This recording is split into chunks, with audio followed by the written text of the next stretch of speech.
Hi, everybody. Welcome to another episode of the Successful Women's TV show. My name is Galit Ventura Rosen. I am a professional speaker and co-founder of Everyday Woman TV, where you are watching this or listening on my podcast.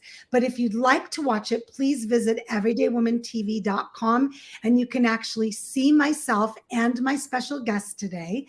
One of my favorite things to do in the world is spotlight women from all over that are making a difference and doing what they love. Today, I am excited to have with me Nida. Welcome.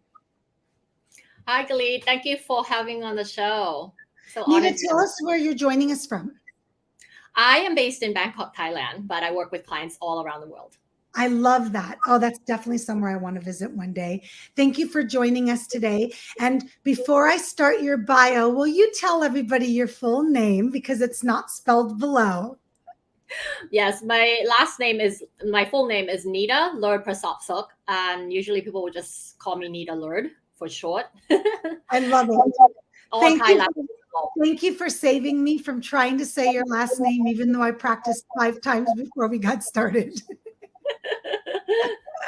So Nida, I'm going to share a little bit about your bio. We'll jump right into our topic. I'm very excited to get started. 6 levels of reinvention. So Nida is a serial entrepreneur, top-tier business consultant, self-identity reinvention coach, which we're going to be talking about today, and former Fortune 500 executive with more than 2 decades of experience in business, psychology, and personal development. She has been featured on Business Insider, Fox, ABC, CNBC, USA Today, and way more that I'm not going to have time to mention. So I'm excited to get started today because one of the things that you and I have in common is our love of business and psychology. For me, it's therapy.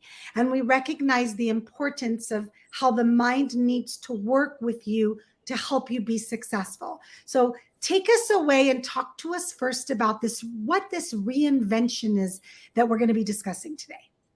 Yeah. Well, when clients come to me and, there are clients that have had coaches before, and there are clients that have never worked with a coach before. And most people will think that, well, working with a coach is about goals, setting goals, getting things done, having accountability, that kind of stuff.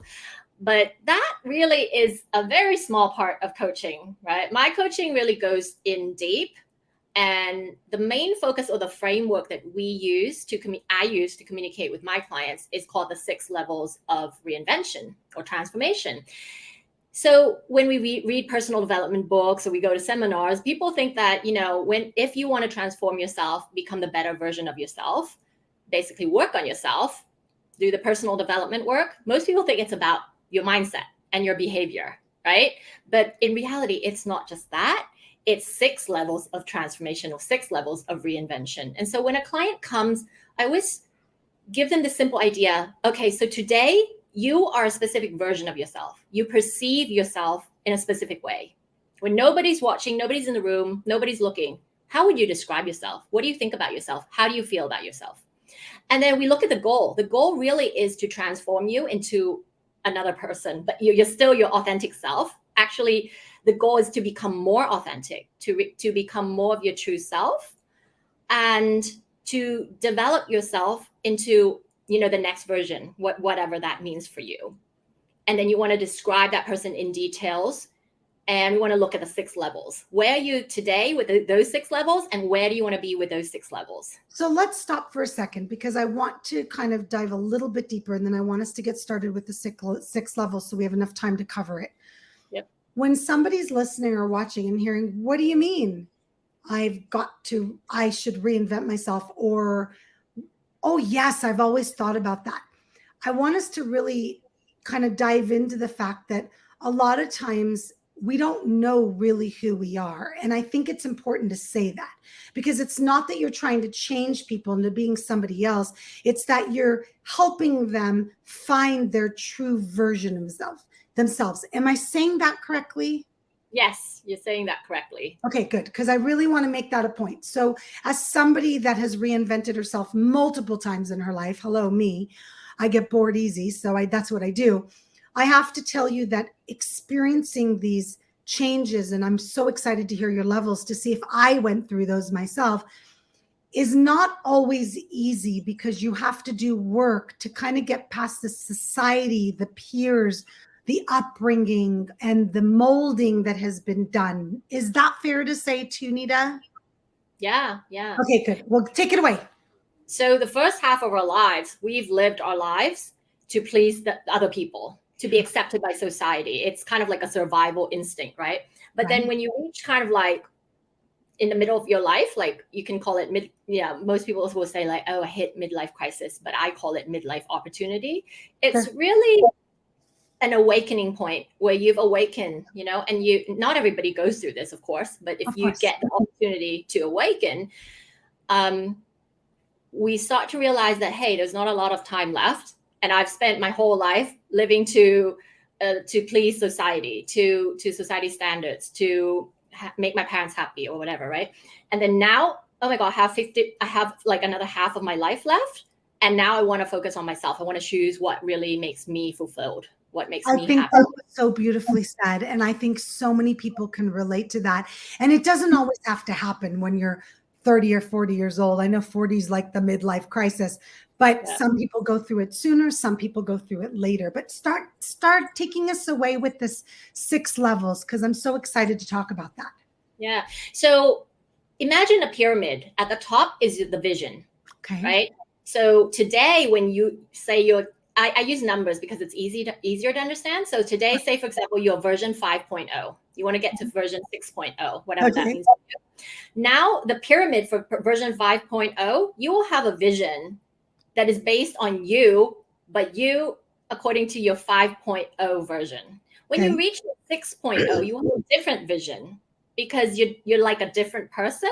You're the same person, but in a different version. You're evolved, right? You're elevated. So your vision will be different. The vision, what is possible for you will be different. How you envision yourself in the future will be different. The second level is identity. And this one is really important. We can call it self-concept. We can call it self-identity. It's about how you perceive yourself. When no one's looking and you're like 100% honest with yourself, how do you perceive yourself? What do you feel about yourself? Who do you think you are? If you were to describe yourself in full detail, what would that be?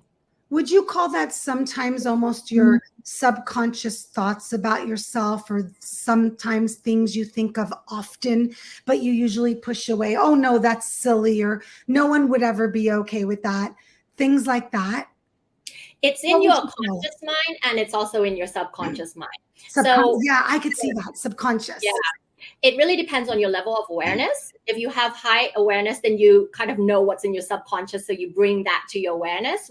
For example, oh, actually, I don't feel good about myself. I don't like myself, or I feel I don't have high self-esteem, for example. Now, most people don't go around thinking about these things on a daily basis, right? So yeah, but so usually it's a feeling like I don't feel good about myself. I don't feel confident. Or what about something's missing? Yeah. Or you know what else I've heard over the years? Is there's got to be more than this. I've heard something's missing. There's got to be more. It just feels like at the end of the day, when you're done doing everything that you're supposed to do, that something still doesn't feel right. Is that something you've experienced with your clients? Yeah, it's the real root cause of that is because you're not who you really want to be. Agreed. But wouldn't that be the identity? Like, hello, let's start working and figuring out who you really are. Yeah. So everything that happens in our daily life, it will be somewhere in the 6 levels. Okay. So vision and identity. Yeah. The next level is values and beliefs. So values, the things that are important to you, what values do you hold? What beliefs do you have about yourself, about the world, about people, about life in general? Okay. So all these levels have to be aligned. That makes sense. They have to work together, don't they? Yeah. Values and beliefs, would that be what you deeply believe about certain things? And then maybe it's possible that society is keeping you internal or quiet, or you're concerned about sharing those things because, again, it might be conceived silly. Like for me, a lot of my life, Nida, has been, that's crazy. Why would you go back to school and get your master's in therapy at 38 when you have the successful business? right? That's what people do. And not always do they mean bad when they do that. Sometimes it's the people that love us the most, but they want to protect us from failure and from things like that. So would you consider it things like that? Well, beliefs, there are specific beliefs, and there are more kind of universal beliefs, like I'm not Okay. good enough, I can't be successful, Yes. I'm not loved, I'm not lovable, I don't deserve good things. Those are kind of more universal sort of limiting beliefs. And then we have very specific beliefs that, I found really specific beliefs that some of my clients have. In order for me to be loved, I have to fill in the blank, right? And then people come up with so many things, and it came from childhood. Usually it came from your parents, it came from your family, society, and we have these beliefs in our subconscious mind, and until we bring it up to our conscious mind, we're not aware of it, and then it self-sabotages our actions and our decisions and many things. It really does. It affects us in so many ways that we don't realize how often we are our biggest obstacle. So it's so, so true.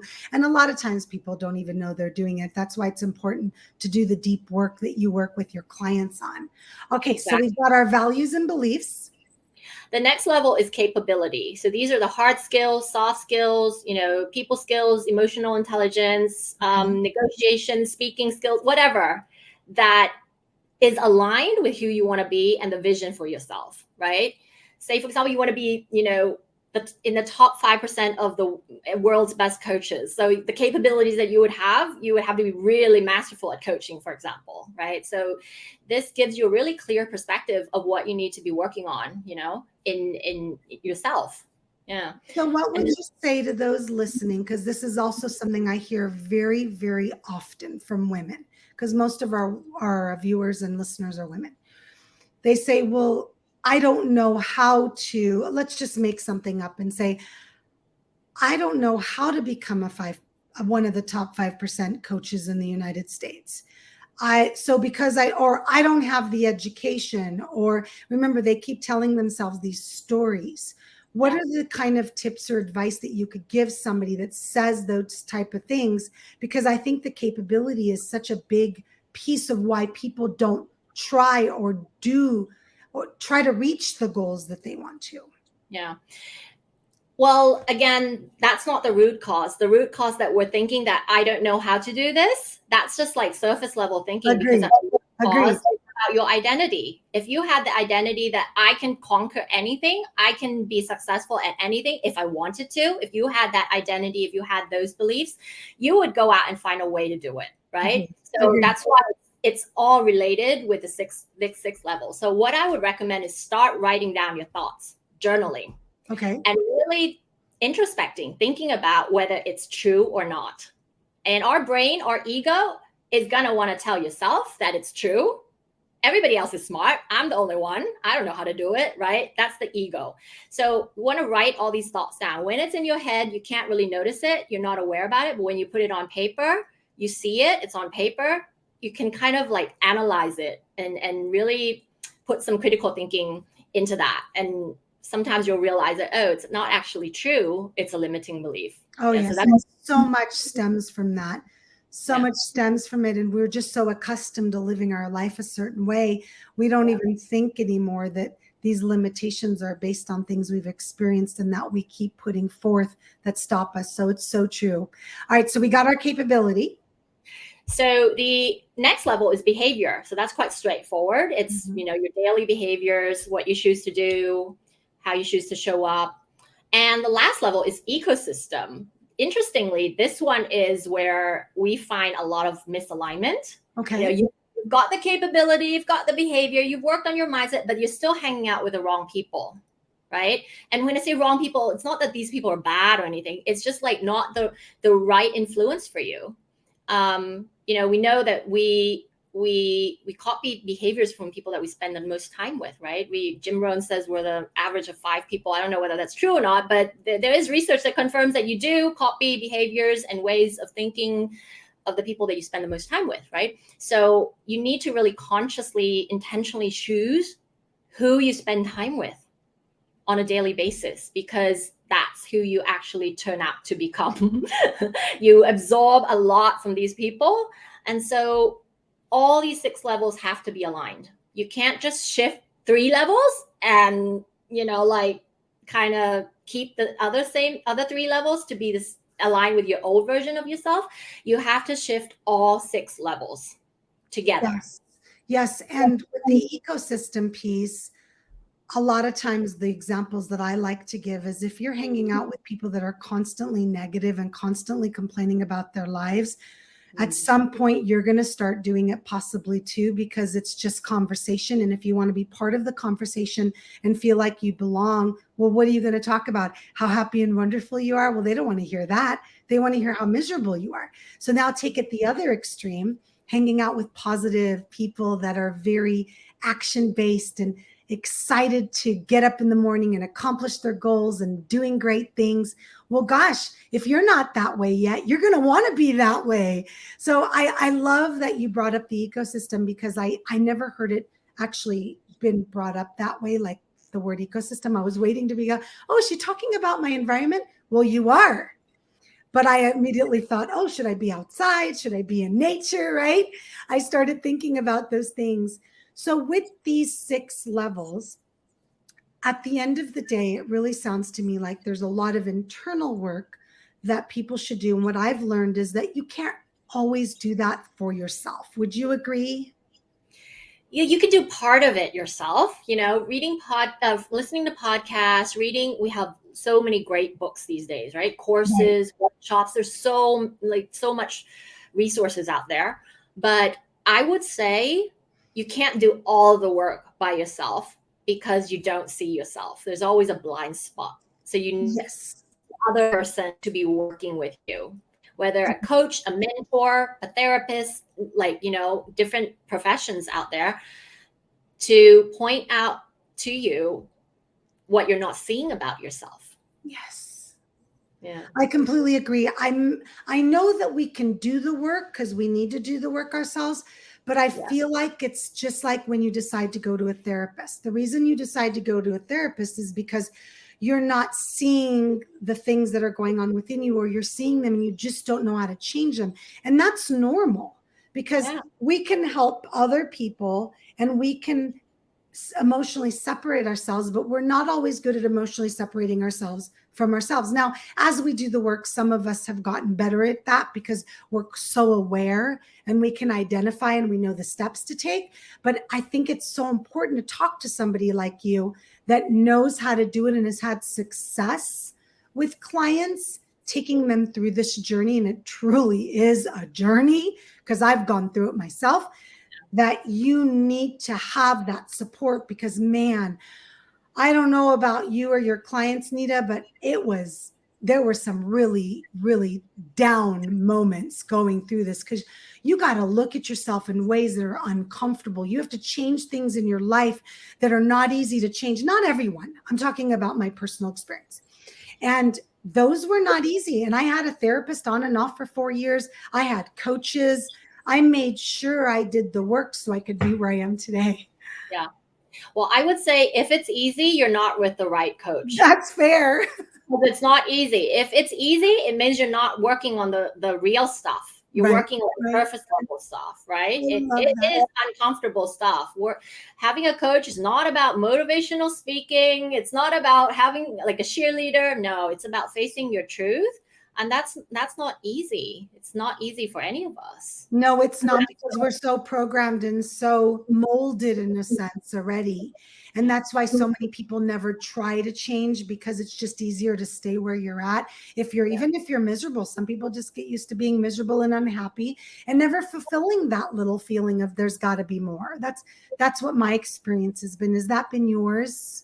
Yeah, exactly. We're programmed, the ego wants us to stay where we are, because change feels uncomfortable. Change is hard. Change is, it's not easy breezy, right? So most people don't want to change, but most people are not aware about the stuff that we're talking about here as well. So, if I could make one wish come true, it would be that everybody in the world understood what personal development was, like real inner work. I Yeah. love that. I love that. And we're not trying to scare you from doing this. What we're trying to share is the reality. I will tell you, as someone that has gone through it, on the other end, it's amazing. I'm living my best life, succeeding in every area. I wake up in the morning happy and excited and thankful and grateful. I just want to end with that because, yes, the work is not easy, but man, does the other side really look amazing. So I just want to share that, Nida, as a positive note. Can you please share with everybody before we wrap up how they can get a hold of you, how they can learn about working with you? Well, I'm on all the social medias, and to work with me, you can go to my website, which is nidaleard.com. And there's also a free business quiz that, if you're a consultant, if you're a coach, if you're a practitioner or an expert in any field, and even an agency, you can complete a short quiz, and we give you a free blueprint to grow your business. Yeah. Nida, will you spell out your website for those listening? Yeah. Sure. So it's Nida Leard, NIDALEARD.com. Perfect. Thank you for that. And on social media, is it also Nida Leard? Yes, it's Nida Leard. It's Nida Leardprasopsuk. So my full name will be there. Your name will be on the graphics, so they'll be able to find you. But it'll be posted everywhere. I just want to make sure that they can find you on social media. So just put in the full name and they'll find you. Yeah. Okay, perfect. Well, thank you for taking the time to share such a great topic. I'm excited for our listeners and our viewers to learn more about you and connect with you. And thank you for being a guest today. We appreciate you being there. Thank you so much for having me on the show. Love it. Thank you. And those of you listening and watching, thank you so much for tuning in for another week of the Successful Women's TV show. My name is Galit Ventura Rosen, and I will see you next time. Bye.